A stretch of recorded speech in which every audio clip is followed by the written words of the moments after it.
My dear students, how are you? I am also fine. তো গত সপ্তাহে মনে আছে কি আমরা করেছিলাম কমপ্লিটিং সেন্টেন্স। ইনকমপ্লিট সেন্টেন্সকে উপযুক্ত শব্দ বা শব্দসমূহ দিয়ে কমপ্লিট করতে হবে, সেটা আমরা শুরু করেছিলাম। আজকে আবার সেটাই আমরা আরেকটু করবো, আরেকটু বিস্তারিত আমরা আলোচনা করব। এক্ষেত্রে যেটা তোমাদের মনে রাখতে হবে সেটা হলো অসংখ্য শব্দের অর্থ জানতে হবে। যে শব্দগুলি দেওয়া থাকবে, সেন্টেন্সের যে অংশটা দেওয়া থাকবে সেটার প্রত্যেকটি শব্দের অর্থ তোমাকে জানতে হবে, তাহলে আমরা সহজেই ইনকমপ্লিট অংশ কমপ্লিট করতে পারবো।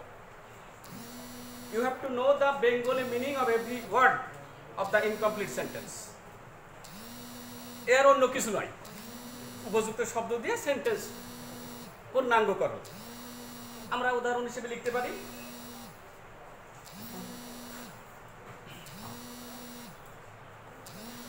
মনে করো যদি আমরা বলি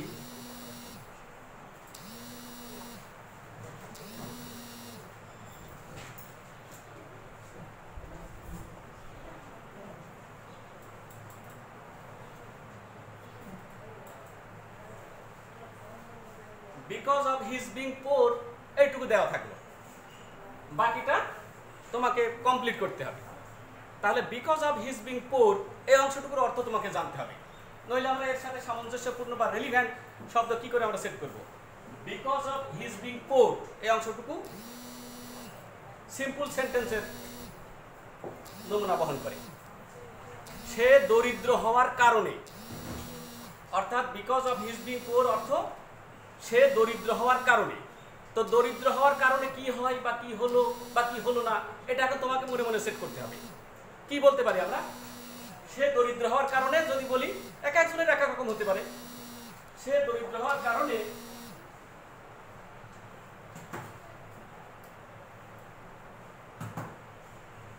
he cannot live in, মনে করো লাক্সারি, সে বিলাসিতার মধ্যে থাকতে পারে না। সে দরিদ্র হওয়ার কারণে বিলাসিতার মধ্যে বসবাস করতে পারে না। Because of his being poor he can not live in luxury. এটা এক একজন এক এক রকম বলতে পারে। যদি বলে দরিদ্র হওয়ার কারণে সে তার সংসার চালাতে পারে না, হতে পারে। এক একজন এক এক রকম। এইটার স্বতঃসিদ্ধ কোনো নিয়ম নাই, মূলত কমপ্লিট করতে হবে উপযুক্ত শব্দসমূহ, তবে বাক্যটি অবশ্যই গ্রামেটিক্যালি কারেক্ট হতে হবে, ইনকারেক্ট হলে হবে না। Because of his being poor আরেকজন ভাবনা ভাবতে পারে যে because of his being poor সে দরিদ্র হওয়ার কারণে কি হতে পারে বা কি হলো না বা কি হয় না। সে দরিদ্র হওয়ার কারণে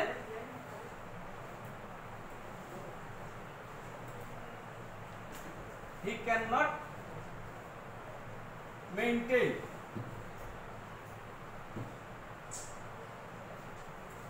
his family. সে দরিদ্র হওয়ার কারণে সংসার চালাতে পারে, হতে পারে। এক একজন এক এক রকম এরকম।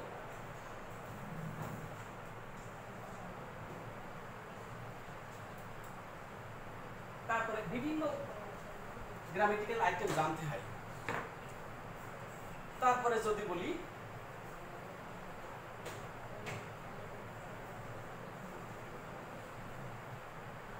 we are used to ... এখন we are used to মানে কি এটা তোমাকে জানতে হবে, তোমাদেরকে জানতে হবে।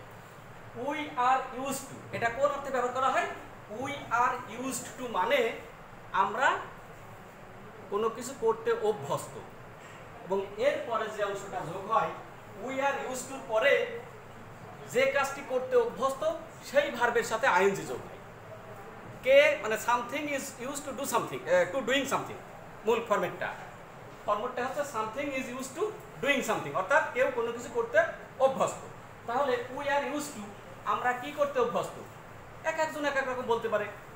উই আর ইউজ টুর পরে ভার্বের সাথে আইএনজি যোগ হয়, অর্থাৎ যে কাজটি করতে অভ্যস্ত সেই কাজের সাথে আইএনজি যোগ হবে। তারপরে নিজের মতো করে বলতে পারি আমরা উই আর ইউজ টু কি করতে অভ্যস্ত, আমরা এক একজন এক এক রকম বলতে পারে। আমরা যদি বলি we are use to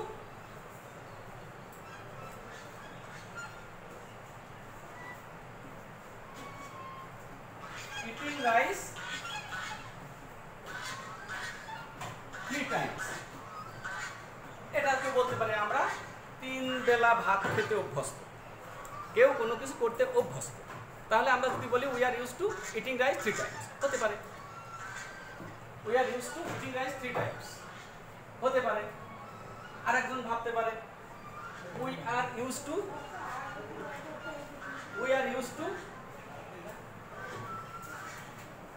going to college on foot. আমরা পায়ে হেঁটে কলেজে যেতে অভ্যস্ত, হতে পারে। যে কাজটি করতে অভ্যস্ত সেই ভার্বের সাথে আইএনজি যোগ করে বাকি অংশ ফিল আপ করতে হবে। একজন এক রকম করতে পারে। We are use to going to college on foot, এর অর্থ আমরা পায়ে হেঁটে কলেজে যেতে অভ্যস্ত।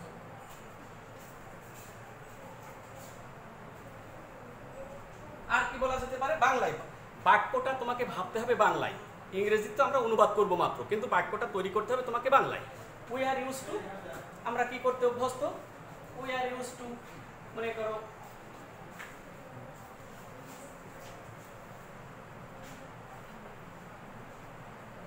গেটিং আপ at 5 AM, আমরা 5টায় ভোর 5টায় উঠতে অভ্যস্ত, হতে পারে। We are use to getting up at 5 AM, আমরা সকাল 5টায় উঠতে অভ্যস্ত, হতে পারে। একজন এক রকম।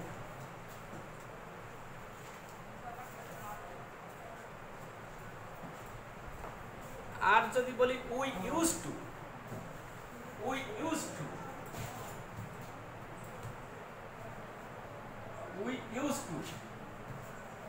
আগেরটা ছিল we are use to, subject plus বিভাগ প্লাস ইউজ টুর সাথে আইএনজি যোগাই, আর সাবজেক্ট প্লাস ইউজ টু এরপরে ভার্বের প্রেজেন্ট রূপ হয়। এর অর্থটাকে, এটা কোন অর্থে ব্যবহার করা হয়? We use to, someone use to do something in the past, অতীতে কেউ কোনো কিছু করতো এখন আর করে না, এরূপ অর্থ প্রকাশ করতে subject plus use to plus ভার্বের প্রেজেন্ট রূপ। তাহলে অতীতে কে কি করতো মনে করো এরকম একটা ধারণা। উই ইউজ টু, যদি বলি we use to play various games in our childhood, যদি বলি we used to play various games in our childhood, আমরা আমাদের শৈশবে বিভিন্ন খেলাধুলা করতাম। এখন অতীতে কে কি করতো এর উপর তো প্রকাশ করতে subject plus use to plus dot dot বাকি অংশ নিজেরা করতে হবে নিজের ইচ্ছে মতো। someone used to do something in the past, এই অর্থে।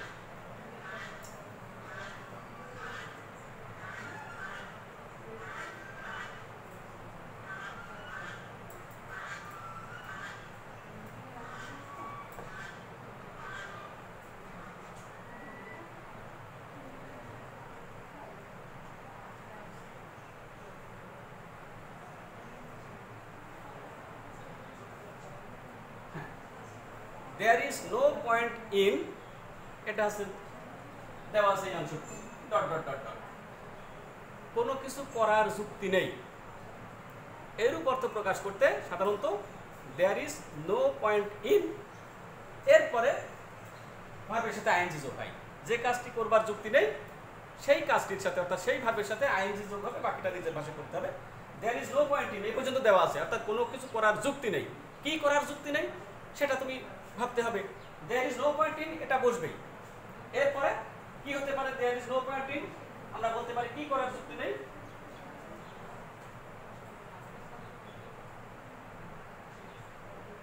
going out in rain without umbrella, মনে করো। এটা যদি বলি হতে পারে, এর অর্থ দাঁড়ালো বৃষ্টির মধ্যে ছাতা ছাড়া বাইরে যাওয়ার কোনো যুক্তি নেই। there is no point in going out in rain without umbrella। আরো ভাবতে পারো কি করার যুক্তি নেই,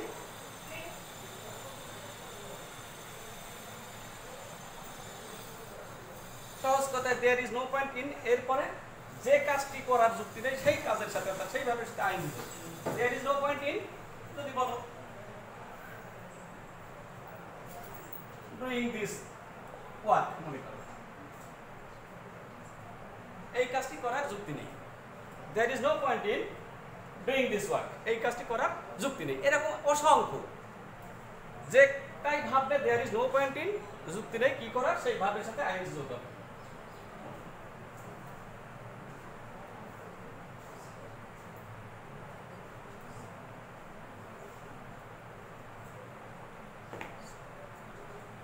আরো লেখা যেতে পারে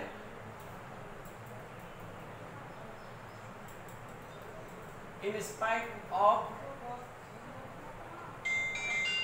his being rich, in spite of his being rich, সে ধনী হওয়া সত্ত্বেও কি হতে পারে, এখানে in spite of অর্থ সত্ত্বেও, তো in spite of বিশিষ্ট ক্লজে যে কাজটি ঘটা উচিত অর্থাৎ ফলাফলটা তা হয় না, বিপরীতার্থ পাই। ইন স্পাইট অফ মানে সত্ত্বেও, কি হওয়া সত্ত্বেও কি হয় না বা কি হয় বা কি হয়নি, সত্ত্বেও কি হওয়া সত্ত্বেও কি হয়নি বা কি করা সত্ত্বেও কি করেনি, সে ধনী হওয়া সত্ত্বেও অর্থাৎ ধনী হলে যা হওয়া করা উচিত তা সে করেনি, অথবা যা করা উচিত নয় তা সে করেছে। ফলাফলটা এই ইনস্পাইট অফ অংশে একটা শর্ত মেনে নেওয়া হয়, শর্ত স্বীকার করে নেওয়া আছে যে এটা হওয়া সত্ত্বেও বা এটা করা সত্ত্বেও, in spite of his being rich, সে ধনী হওয়া সত্ত্বেও বা তিনি ধনী হওয়া সত্ত্বেও তিনি কি করেননি বা কি করেন না কিংবা কি করেন, অর্থাৎ ফলাফলটা হবে এর সাথে বিপরীতার্থ, যা ঘটা উচিত তা ঘটবে না। আমরা জানি ধনী হলে সাধারণত দান করেন, দাতা হয় সাধারণত ধনীরা, সাহায্য করেন দরিদ্রদেরকে, এরকম ঘটে। কিন্তু যখন এটা করবে না তখন সেটা বিপরীতার্থ হবে। In spite of his being rich, তিনি ধনী হওয়া সত্ত্বেও হি নেভার হেল্পস দ্য পুর, তিনি ধনী হওয়ার সত্ত্বেও কখনো দরিদ্রদেরকে সাহায্য করেন না। অর্থাৎ উচিত ছিল কি, ধনী হলে দরিদ্রকে সাহায্য করেন, সাধারণত সাহায্য করা উচিত, কিন্তু তিনি করেন না। In spite of his being rich he never helps the poor, ধনী হওয়ার সত্ত্বেও তিনি দরিদ্রদেরকে সাহায্য করেন না। এরকম যা ঘটা উচিত তা ঘটে। এরকম অসংখ্য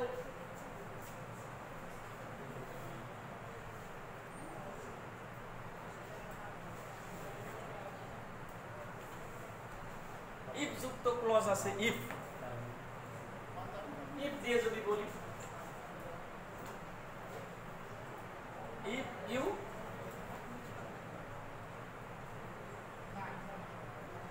work hard dot dot dot,